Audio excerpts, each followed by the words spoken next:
Okay, everybody, and welcome back to the Morning Edge webinar. So let's go move into sterling. As I said, the markets are relatively quiet, and I'm talking about as far as the euro. Gold's pushing up a little bit higher as bonds edge up.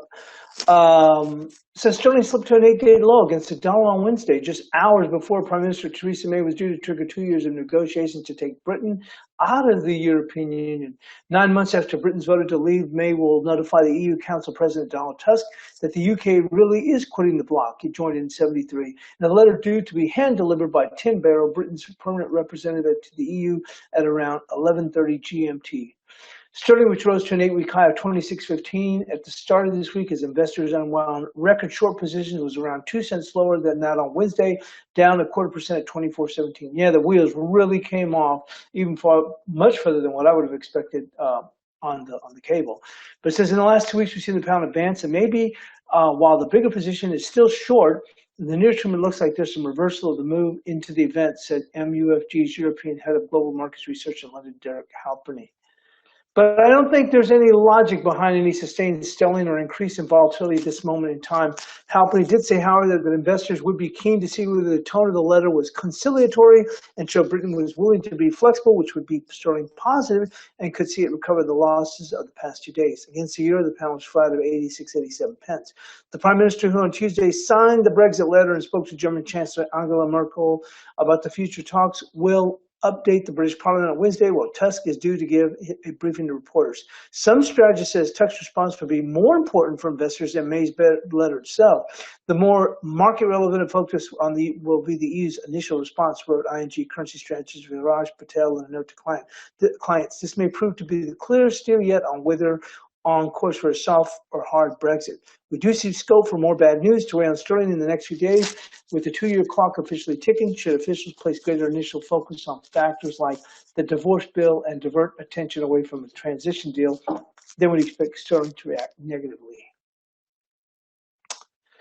Dollar pushes higher on Fed talks. Sterling slips on Brexit anxiety. The dollar pulled away from 4.5-month lows against the currency basket on Wednesday after solid data-backed expectations for more U.S. interest rate hikes this year, while sterling was knocked by Britain triggering its exit from the European Union.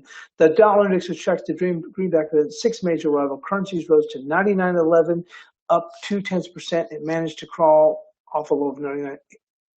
I think our high on a resistance on the dollar index was, let me see where that was. Ooh, 99.55. So we went, and that was on the futures, but we went much higher. Helping the greenback was data showed that U.S. consumer confidence hit 125.6 in March, surpassing expectations for a reading of 114 and much higher than 116 in February. The March level marked the highest since December 2000. The numbers also pushed up Treasury yields. U.S. Fed Chairman Stanley Fischer said in a television interview on Tuesday that 2 more increases to the U.S. overnight interest rates this year seemed about right. The strength is probably more a function of the very strong U.S. consumer confidence numbers we saw yesterday, and somewhat more hawkish noises we've seen emanating from the Fed, said Alvin Tan, currency strategist at Societe Generale. The Fed raised in March, and a majority of central bank policymakers foresee at least 2 more increases this year. But Fed Governor Jerome Powell said on Tuesday that the collapse of the healthcare reform bill had made the U.S. central bank's job harder as it tried to anticipate which set of policies would pass. Trump's healthcare reform failure last week raised odds about the ability to carry out his fiscal stimulus and tax cuts and pressured the dollar to 110.11 yen on Monday, its lowest since November the 18th. It had since recovered almost 1% and stood at 11.15 yen flat. Currently, we're at 10.88. I was mentioning to Amanda, watch out, because as the bonds, we're looking for this 150, 104, and the dollar yen, we've got that little area right there around 10.79. She got short at 11.15. I think the optimism about Trumponomics against the failure to pass the Obamacare reform bill is still dominating the dollar yen market, said Masafumi Yamamoto, chief forex strategist at Mizuho Securities. Sterling wallowed at 1-week lows on the day at 23.95 as investors braced for Prime Minister Theresa May's letter on Wednesday. Now, actually, the cable's at 24.72, 73, so it's on its highs and pushing higher right now. And in regards to copper, because this kind of gives us the overall temperature for things moving out, and the whole idea about China. But it says capped by a hidden supply surge. Has the copper rally, which started so spectacularly late last year, run out of momentum? The LME price basis 3-month delivery hit a 9-month high of 62.04 per ton last month since it churned in a broadly directionless range below the 66,000 level. This is all surprising given the severity of the supply side hits that have been grabbing the market. Strikes of the world's largest mine, Escondido in Chile, has ended, but at 43 days, it was longer than expected, factoring in a gradual ramp up to full production is going to translate into about 230 to 240,000 tons of lost output. Analysts reckon. The world's second largest mine, Grasberg in Indonesia, is operating at only 40% of capacity due to an increasingly acrimonious dispute between operator Freeport-McMoRan and the Indonesian government. Cerro Verde, another huge copper mine in Peru, also operated by Freeport, is also seeing protracted strike action, albeit with uncertain impact on output levels. And yet copper seems uninterested. This is simply put, because there's a lot of stuff around. Global exchange stocks of copper surged around 167,000 tons so far this month to 750,000, the highest level since mid-2013. Remember when we saw those highs in copper? It all seems confusingly counterintuitive until you factor in a hidden supply surge in the form of scrap metal. Out of the shadows, scrap plays an important role in all industrial metals, but it's a notoriously opaque part of the supply chain. Although it ends up being refined into new metal by big operators such as Germany's Airbus, its collection and storage is handled by a host of smaller entities, many of them still family operated, even in the developed world. That means there's much statistical darkness as to what's actually happening in this part of the market. But the sure signal is price. Scrap copper is priced at a discount to the primary copper, where that will be traded on the LME or the CME in the US. And those discounts flexed sharply wider when the copper price rallied over the course of October and November last year. According to assessments by S&P Global Platts, the number one bear bright, the highest purity form of copper scrap, traded flat to CME in the second quarter. Further evidence comes from China, the world's largest buyer of copper scrap, just as its world's largest buyer of mine concentrates and refined metal. Scrap metal import rose 24% to 549,000, not contained in coppers at bulk weight. And Airbus itself, one of Europe's biggest copper scrap processors, told analysts on its Q4 conference call that it's filled up with scrap until the end of the second quarter this year. Everything points to a wall of copper scrap hitting the market over the last few months, and this is typical of how scrap supply behaves. Small and fractured nature of the supply chain mitigates against sophisticated price hedging. The collective behavior means scrap supplies dwindle in a falling price environment and surge in a higher one.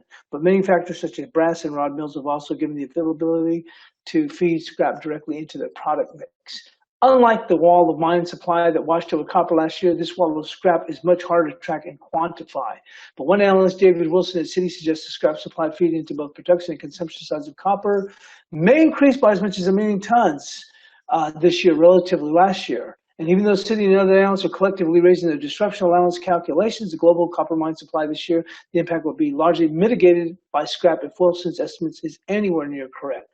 But there is a sting in this scrap like the current wave of scrap permeating the current copper supply is by its very nature a one-off phenomenon. Once the stocks have accumulated during the weak price environment are released, that will be it. Until the effects are played out, however, scrap is going to remain an important market balancing mechanism, smoothing to transition from supply surplus to deficit in the copper market.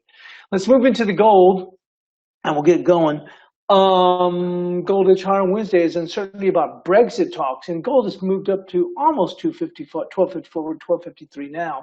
The general picture is still positive, with dips as seen as buying opportunities as Carsten Frisch, analyst at Commerce Bank in Frankfurt. There's a lot of uncertainties regarding the Trump reflation trade after the failure last week to overhaul the Obamacare, and uncertainty in Europe and French elections. Prime Minister May will give the Brexit divorce papers on Wednesday, pitching the UK into the unknown and triggering years of uncertain negotiations.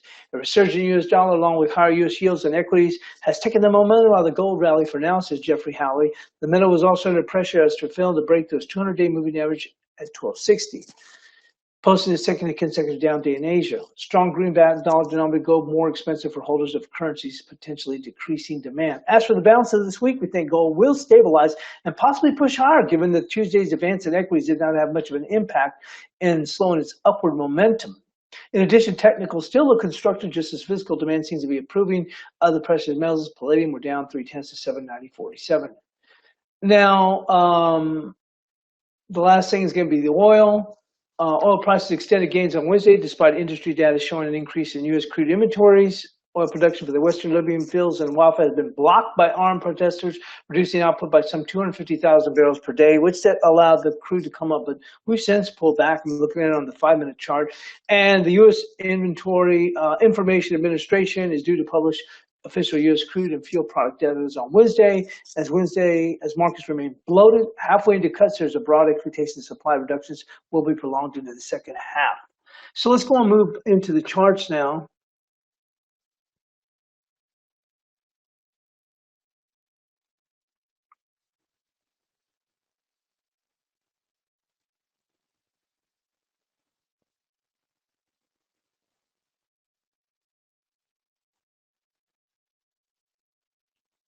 And we're bringing over the bias chart.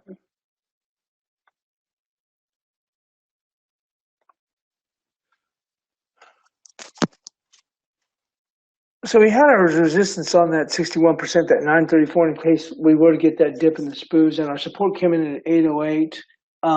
We actually, saw the market find support at 798 and then bounce all the way up to 826 and then turn around and flounder back towards 777. And so here we are with the euro. As I mentioned, we've had a pretty good run, and this extra move here, the market wasn't able to do anything with it. And we knew the critical area here, this 859, the top of the zone, which allowed this market to work lower. On the daily chart, the key is, and we'll move into that,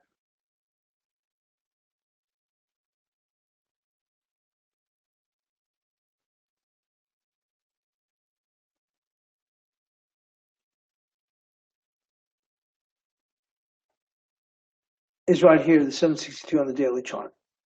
So this market is still bullish, I mean, something can happen where we could just flip and turn things around, but if it were to break beyond 762, it doesn't turn bearish. We'd just be in a corrective mode at that point. So this market is still being defended here, and you want to focus on the 762 on the daily. Obviously, if we get below 762, that'll open the door for us to test lower, and that's what we're trying to figure out where to. So let's go back into the 2-hour charts.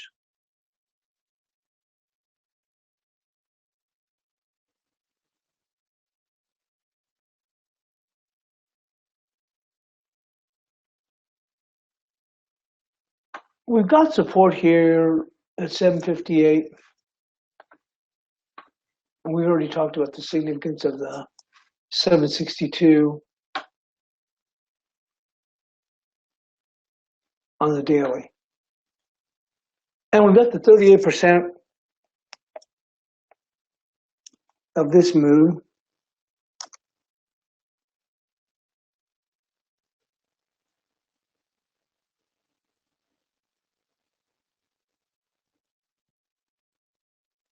Coming in right here at 749. If we want to go in and break lower, I think our support is really going to come in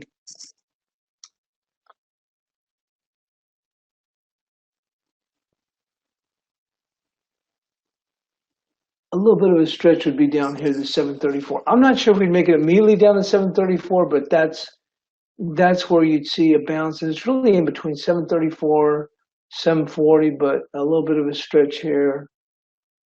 We'll say 734.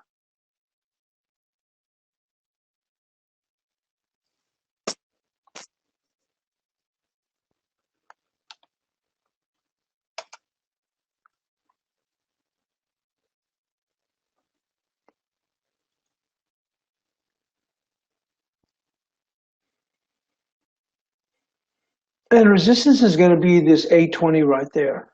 And we'll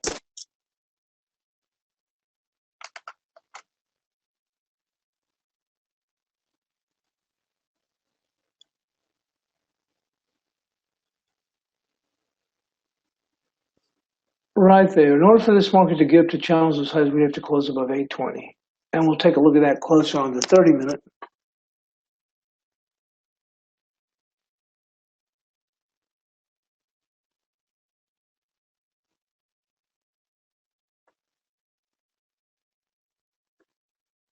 right here. We did get one close above here, and then we turned around and rolled over. It's really this, like I said, the 720 is going to be key. We need a 2-hour close above 720. My thoughts would be is any moves up here to this 815 are probably going to be, people fading that and expecting a little bit lower move. Now, obviously, if the bonds were to do something, the spoos come off hard and all that, we'll get a push. But at this point, we've already got the sell mode, so you can see where the momentum has shifted.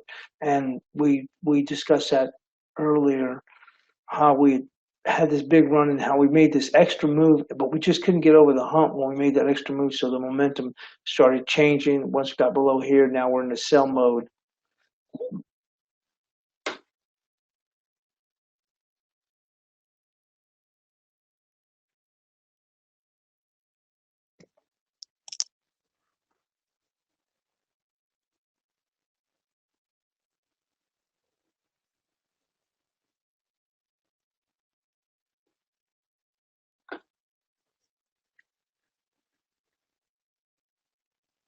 And this market continues to stay weak.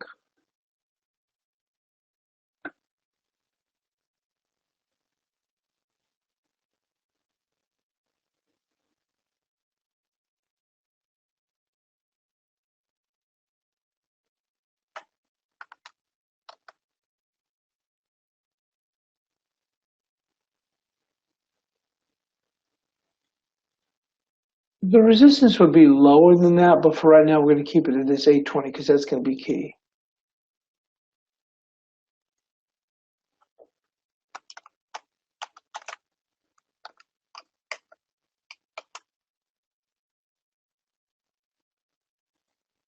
And let's move into the cable.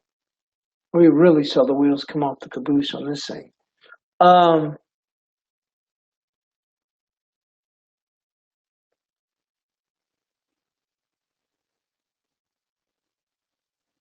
For right now, we're going to go with which was our old resistance before.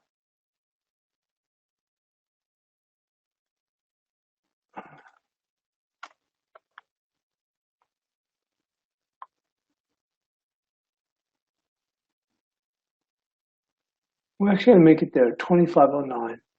2509 will be resistance.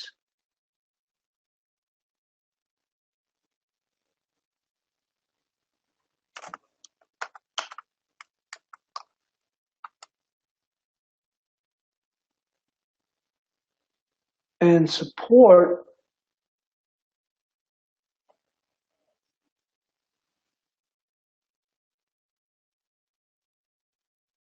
is going to be 2409.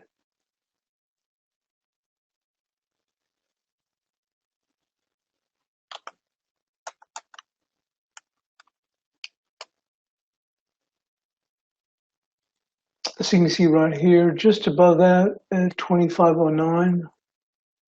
And just below here, right in there, 2409.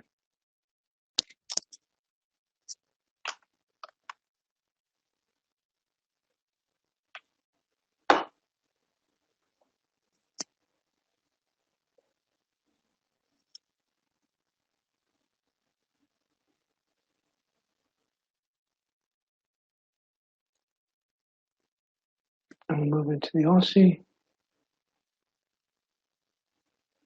We're able to recover from this area here and go back into the zone. You can see here we ran out of gas right into this 38%.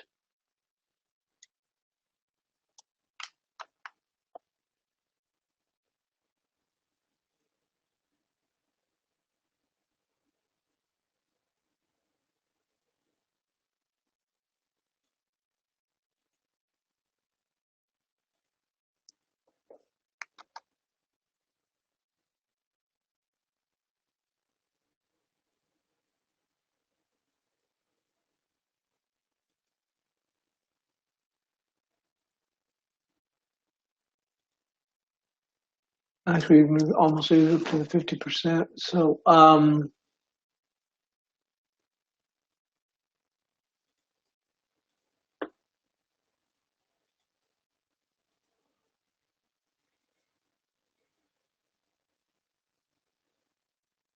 resistance would come in at 76.87.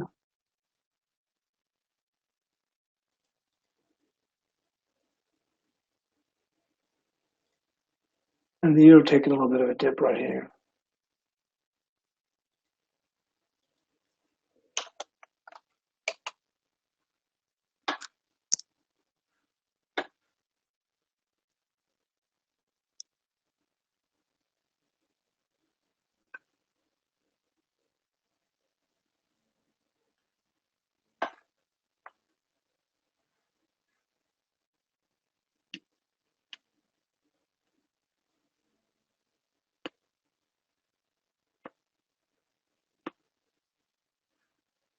I did get some headline. ECB wanted to communicate reduced talk to tail risk, not a step to exit the March message was way over interpreted.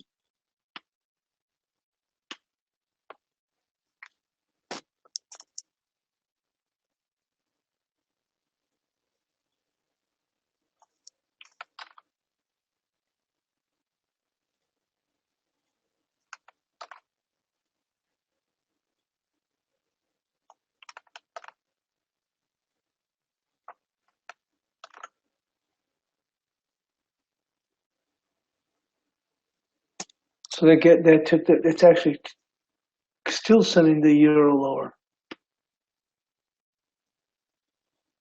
We're coming into that area right now, though, the 38% to 749. So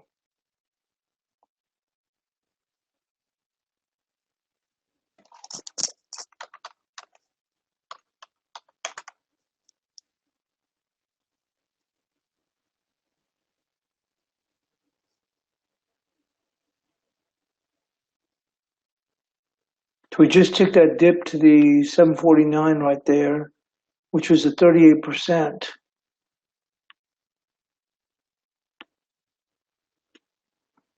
And we're trying to bounce off of that right now.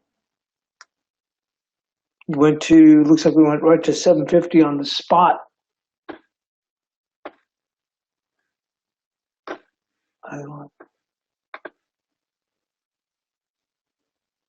Right there.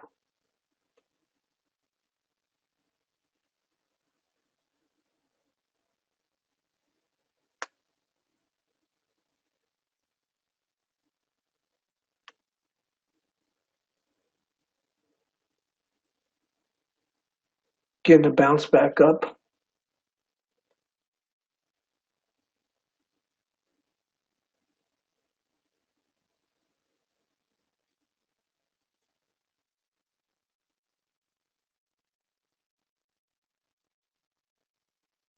That gave some, this tight range gave the opportunity for some people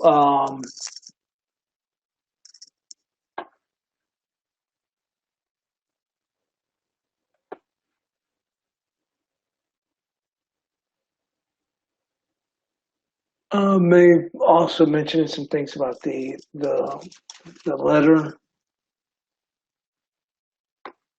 that's coming off the headline, come across the wires. So let's go back in here into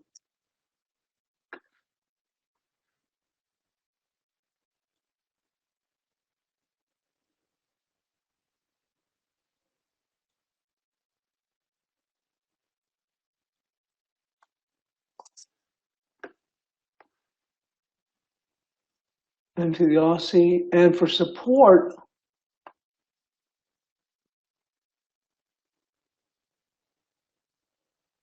is going to be right there, 76.22. So very, very tight range.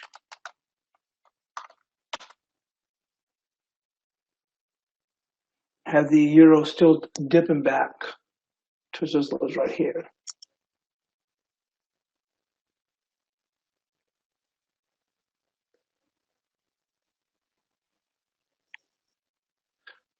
When we get back, we'll go in and cover the Kiwi. As I mentioned, those headlines came out regarding the euro. We're coming down here and testing, and we'll be right back.